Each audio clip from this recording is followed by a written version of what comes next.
नमस्कार दोस्तों, स्वागत है आप सबका मेरी इस यूट्यूब चैनल में। आज मैं डीआरडीओ के द्वारा डेवलप की गई उस दवा के बारे में आपको बताऊंगा जो कि कोरोना के विरुद्ध गेम चेंजर बताई जा रही है। सबसे पहले मैं आपको ये बता दूं कि अब तक मार्केट में ऐसी कोई दवा नहीं आई है जो कि कोरोना के अगेंस्ट 100% इफ़ेक्टिव हो। अब तक जो भी ट्रीटमेंट चल रहे थे और चल रहे हैं वो सिम्टम्स के बेसिस पे चल रहे हैं। यानी कि आपको जब कोरोना होता है तब आपको बुखार आ सकता है या आपको सांस लेने में तकलीफ़ हो सकती है। ये हो गए आपके सिम्टम्स।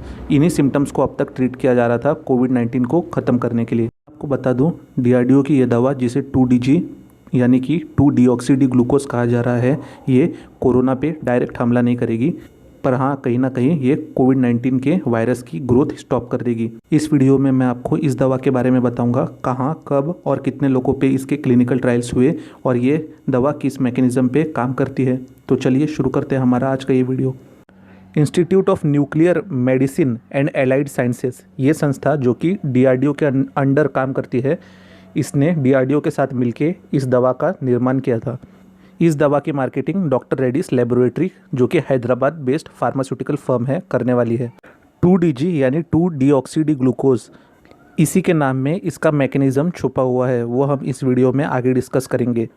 मैं आपको बता दूं कि ये दवा पाउडर्ड फॉर्म में सेकेंड्स में अवेलेबल होगी, जिसे पानी में घोल के पिया जा सकेगा। अपने तीनों क्लिनिकल ट्रायल्स को सक्सेसफुली कंडक्ट करने के बाद इसके रिजल्ट्स के बेसिस पे DCGI ने 1 मई 2021 को इसे इमरजेंसी यूज़ अप्रूवल दे दिया। बट इसे एडजंक्ट थेरेपी के तौर पे यूज़ किया जाना था, यानी कि supplementary to the primary treatment.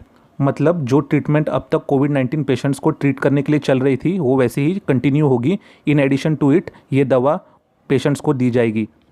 इस दवा का फेज़ 1 क्लिनिकल ट्रायल पिछले साल अप्रैल में ही कंडक्ट कराया जा चुका था, जिसके बाद फेज़ 2 क्लिनिकल ट्रायल्स मई से अक्टूबर के बीच कराए गए।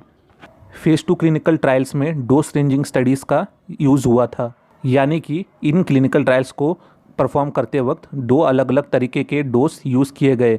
इस तरह की डोज रेंजिंग स्टडीज़ ये फाइंड आउट करने के लिए की जाती है कि कौन सा डोज ज़्यादा सेफ़र और ज़्यादा इफ़ेक्टिव है।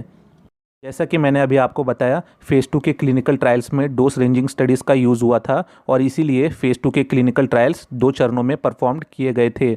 फेज़ 2 के पहले चरण में यानी कि फेज़ 2A में इन क्लिनिकल ट्रायल्स को 6 हॉस्पिटल्स में परफॉर्म किया गया था, जबकि फेज़ 2 के दूसरे चरण में यानी कि फेज़ 2B में इन क्लिनिकल ट्रायल्स को 11 हॉस्पिटल्स में परफॉर्म किया गया था।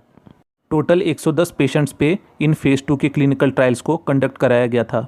इन क्लिनिकल ट्रायल्स में ये देखा गया कि जिन पेशेंट्स को 2DG दी गई थी supplementary to the primary treatment यानी कि स्टैंडर्ड ट्रीटमेंट, उन पेशेंट्स ने जल्दी रिकवरी दिखाई as compare to those patients जिन्हें कि 2DG नहीं दी गई थी as a supplementary to the primary treatment और द स्टैंडर्ड ट्रीटमेंट। जिन पेशेंट्स को 2DG के साथ ट्रीट किया गया था उन पेशेंट्स ने 2 से 3 दिन पहले ही रिकवरी दिखाई उन पेशेंट्स के कंपैरिजन में जिन्हें कि बिना 2DG के ट्रीट किया गया था। ये सेम ट्रेंड उन पेशेंट्स में भी देखा गया जिनकी एज 65 ईयर्स से ज़्यादा है।